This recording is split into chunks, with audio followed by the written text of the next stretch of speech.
How did you know that you were dating a psycho? Story 1. Maybe not exactly a psychopath, but certainly a sociopath. There are many incidents to choose from, but here's one. To get from the bedroom to the kitchen, I had to walk through the living room. This meant passing in front of the TV. My passage was quick, yet it never failed to result in a yelling session. Sometimes I'd even have to wait for 20 to 30 minutes before I was granted permission to proceed. One day, while my husband was away, he's my ex-husband now, I made a bold move. I decided to give the living room a complete makeover. I shifted the TV to a different wall and repositioned the couch so it now faced the TV. Essentially, the living room remained the same, just rotated 90 degrees. Since the living room was a square, it made no functional difference, but it spared me from squeezing between the couch and the TV on my way from the bedroom to the kitchen.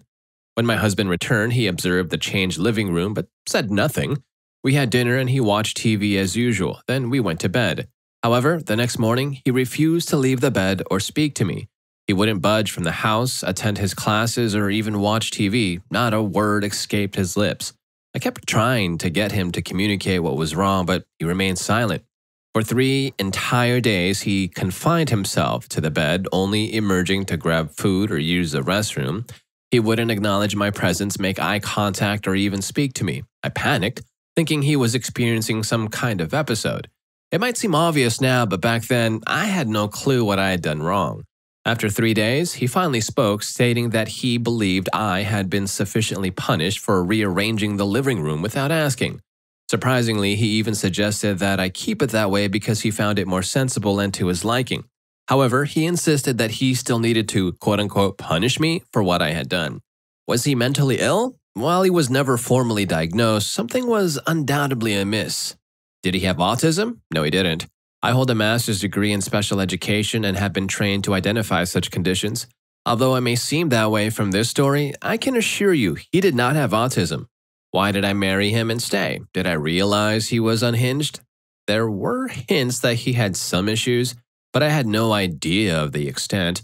At the time, my self-esteem was extremely low and I believed I deserved to be treated poorly. Don't I know that rearranging furniture without asking is inconsiderate? I guess so. I hadn't really thought about it. I probably should have asked, but I still don't believe his reaction was justified. I was merely attempting to find a solution and perhaps I didn't think it through as thoroughly as I should have. Did I eventually leave? Yes, I did. I caught him cheating on me for the 7th time and he began preventing me from leaving the house, fearing I might seek revenge or abandon him. One day, we had no clean clothes, so I went to the laundromat. During my absence, he called and threatened to leave our baby home alone if I didn't return immediately. I rushed back home, and the next day I took the baby with me to the laundromat. He called again, threatening self-harm this time if I didn't come home. I told him to go ahead and hung up, then dialed 911 for a welfare check. He was arrested due to unpaid speeding tickets while in jail. I changed the locks and never allowed him back in. Am I happy now? Yes, I am. I'm remarried to a wonderful man, and my daughter is thriving, healthy, and content. She's bright, and my husband treats her as his own. So where is he now? He found another woman to take advantage of and mistreat. He even got her pregnant. However, she eventually kicked him out and he resorted to couch surfing for a while before becoming homeless in Cleveland. Does he have full custody of your daughter? No, I have sole custody and he wants nothing to do with her. He once told me that he didn't want her unless he could have me too. Story 2. I knew it when he told me. I had been dating this guy for a while and everything seemed to be going great. The memory of that day is etched in my mind because he took me to see Aladdin. After returning to my place, we were having a normal conversation, and then it happened. He got this strange look in his eyes and said, "I can't see you anymore. I'm afraid I might hurt you." I initially thought he meant hurt in the sense of emotional, like cheating or something along those lines. I chuckled and reassured him, telling him we were adults and could work through any issues that might arise. But then his tone changed and he looked even more troubled. He continued, "No, you don't understand. I've been having these dreams where I physically harm you. I mean, like seriously hurting you." Suddenly, he leaped off the couch and bolted the front door. I never saw him again and I didn't attempt to contact him because the whole experience had left me deeply shaken. Looking back, I suppose I should be grateful that it ended there. He had seemed perfectly normal up to that point. Props to Mr. X for keeping his inner American psycho in check, but something tells me this lady should still watch her back. Story 3. Not nearly as crazy, but on 9/11, my ex and I heard about the planes hitting the towers on the radio while we were heading to a coffee shop. I was planning to work on my thesis there. After the second report, I said, "That wasn't an accident." He proceeded to call me totally clueless and rambled on about how naive I was to say that, insisting it was just a terrible accident and nobody would do that on purpose. So we arrived at the coffee shop and they had rolled out a TV on a cart for everyone to follow the events in the middle of the restaurant. And as we watched, one of the towers eventually collapsed. Immediately, I burst into tears. I knew I had just witnessed a tragedy with innocent people losing their lives. I couldn't help but wonder how many were still inside the building. To add to my concern, my brother was on a flight at the time. I later found out he was forced to land, but he was safe. And one of my friends worked in the financial district in NYC. I was truly distraught, and it's something that would affect anyone with a heart. He leaned over and put his arm around me. I thought he was trying to comfort me. However, he whispered in my ear, "You're causing a scene and making me look bad. Stop crying or go wait in the car." And that was the moment I realized it was over. We lived together, so I began to plan my exit. A few weeks later, during an argument, I wanted to go out with my friends, but he didn't want me to have any fun. He cornered me against the wall and said, "I wish I could sock you in the face right now," and then laughed. The very next day, I packed my things while he was at work. He was deeply broken. The part of him that should have shown empathy just wasn't there. Story 4. I didn't fully grasp the extent of her instability until after our breakup. About a week later, she took it upon herself to scratch the word cheater into the side of my car, assuming I had already moved on with other women. She went to great lengths, finding and messaging every person I knew on Facebook, including family members and even the CEO of my company. She sent them an unflattering and suggestive picture along with a lengthy story accusing me of all sorts of terrible things like assault, theft, and more. I had to obtain a restraining order and take her to court for attempting to damage my life and career. It was a highly distressing situation and genuinely hope she sought the help she needed. Fortunately, I haven't heard from her in almost 4 years and I now reside on the opposite side of the country. Most people, I believe, recognize the irrationality of it all and attributed it to her being unstable. Many old friends reached out to ensure I was doing okay and to show their support. The conversation with my boss went as smoothly as it could have. He never doubted my account of events. He knew me well and understood I was incapable of the things she accused me of. It also helped that she repeatedly called the office, demanding to speak to me, and even making threats when the admin assistants refused to connect her. I was already on the radar before the pictures and stories were sent. Thanksgiving that year with my family turned out to be a mix of hilarious and mortifying. Story 5. So we were riding the train home from a date. I looked over and she was logging into her ex-boyfriend's Facebook account. I asked her what she was doing and she openly told me that she was accessing her ex-boyfriend's Facebook account. When I inquired why, she said, "I'm just checking up on him, making sure he's okay. He never changed his password." Her checking up on him extended to reading not only his status, but also his private messages. I asked why she couldn't simply view his profile normally, and she replied that he had blocked me.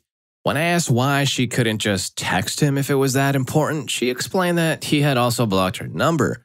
I had a ton more questions, but she started getting angry and defensive, and I still had a long train ride home, so I let it be. But that was just the tip of the iceberg. Several other things happened. I gave her several warnings, and she made certain promises that she didn't keep. I had enough of it and realized she was just too toxic to keep around, even as a friend.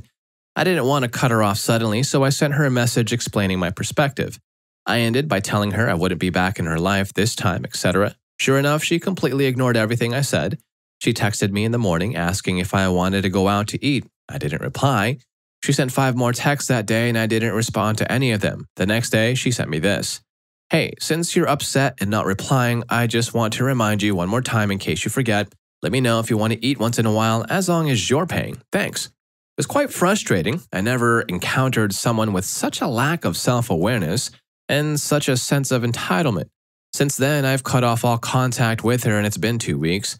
Coincidentally, I've been receiving calls from no caller ID. When I didn't answer those, I started getting calls from random numbers with my area code. I'm 99% sure it's her using her friends' phones to call me, as these calls only began after I blocked her. So this kind of girlfriend is like a red flag waving high in the breeze. Do these stories make you want to know your SO more to check if they're Patrick Bateman crazy or not? If they do, then please hit that like button and subscribe to my channel. It really helps us out. Story 6. Lying in bed one night after a spat, probably over something petty, my girlfriend tumbled out of bed. Well, maybe she rolled out, but it sure looked like a tumble.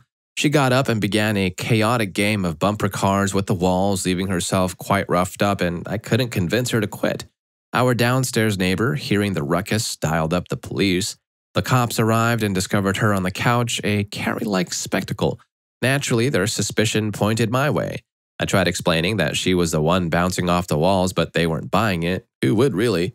Luckily, she decided to demonstrate her wall-crashing skills, sprinting across the room and headbutting a wall, nearly knocking herself out. The police decided I needed an escort to the hospital, still skeptical, I'm convinced.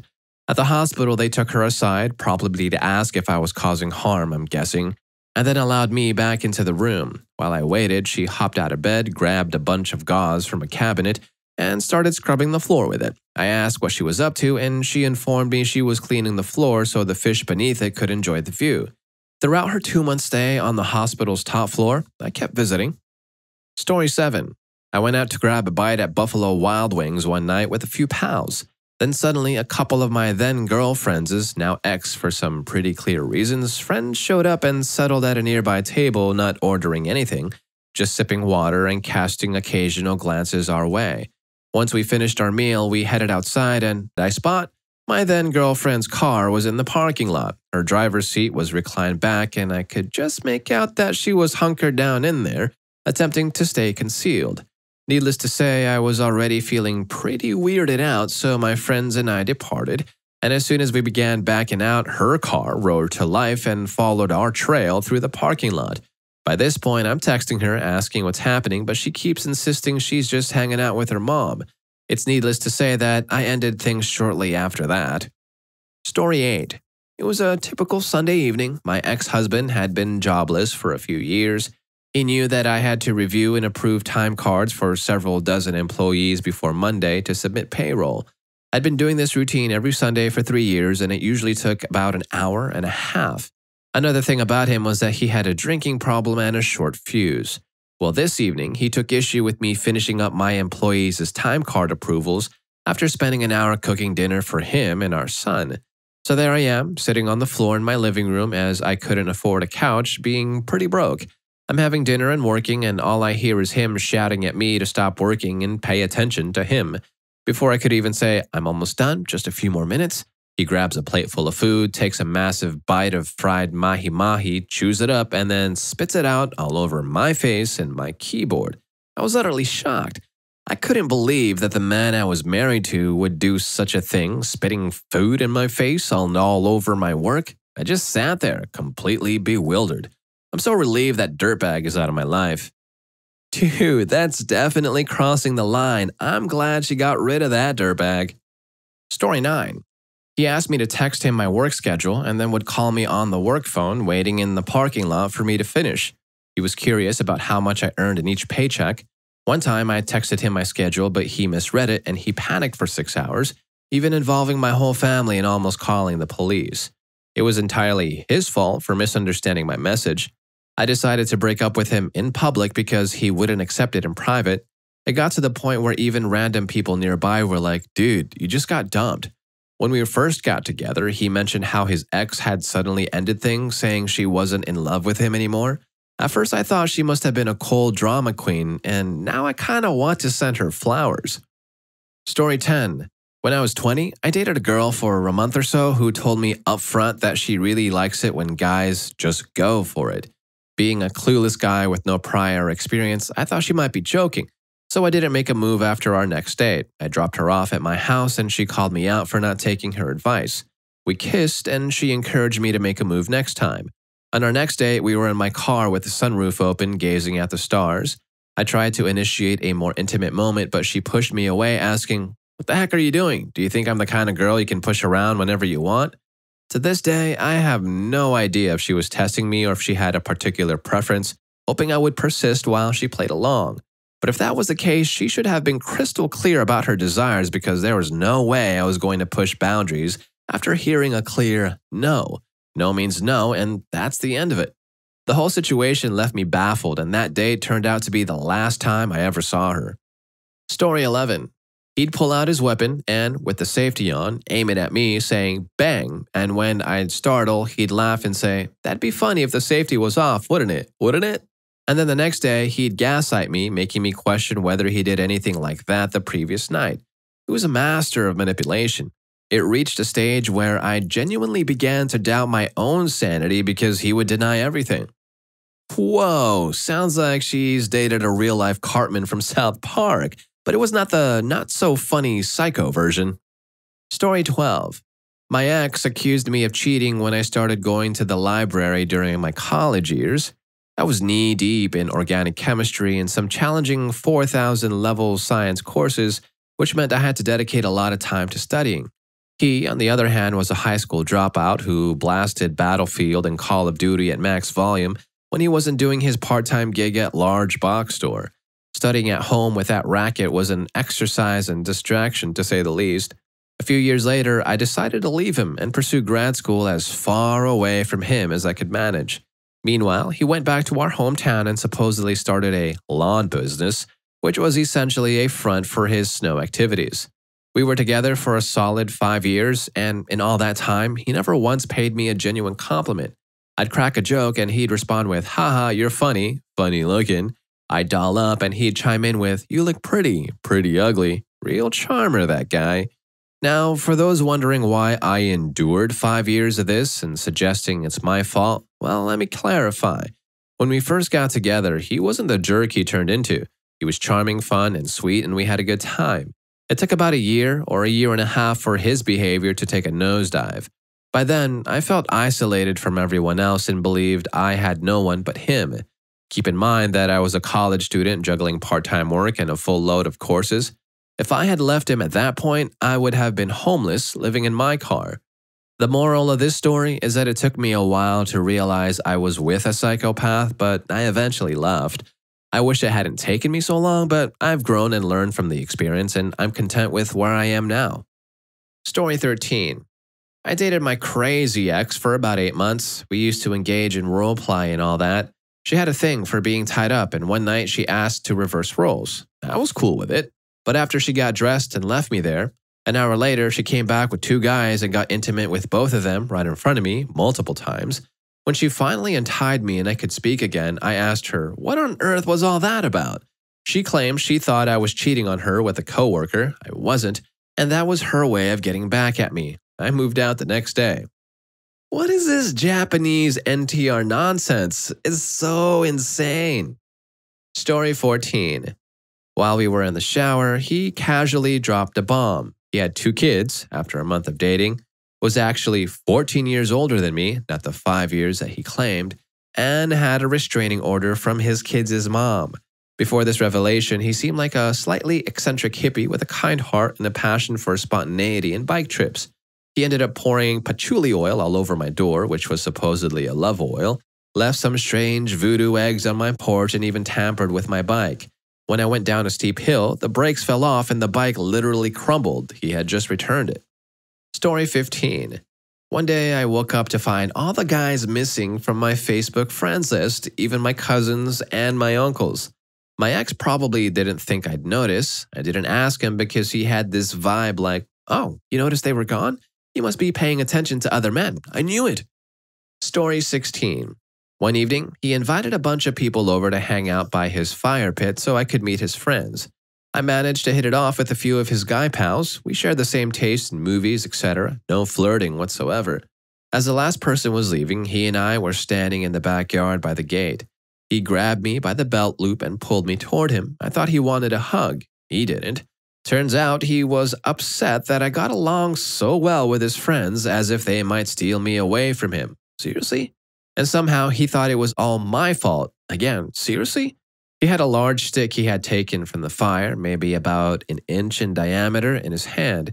He wasn't pulling me close. He was trying to pull my pants away so he could brand me with the still red-hot stick I hadn't noticed in a place where no one would see. I still have the scar, but at least I do not have him. Story 17. I woke up one morning and she told me she kept having dreams where I was dead. Then she dropped the bomb. And when I wake up, I'm feeling relieved. Our engagement ended shortly after that. A lot of people were like, that means she was glad you were alive, right? Well, no, that's not what she meant. And dang, bro, that's Harley Quinn scary. I'm glad he got out of there with his sanity intact. So hey, if you've reached the end of this video, then I'm sure you'll be aching for more, so go check out Dads, when did you learn that your kid wasn't yours? Story 4 is insane. I'll see you there, and thank you for watching this one.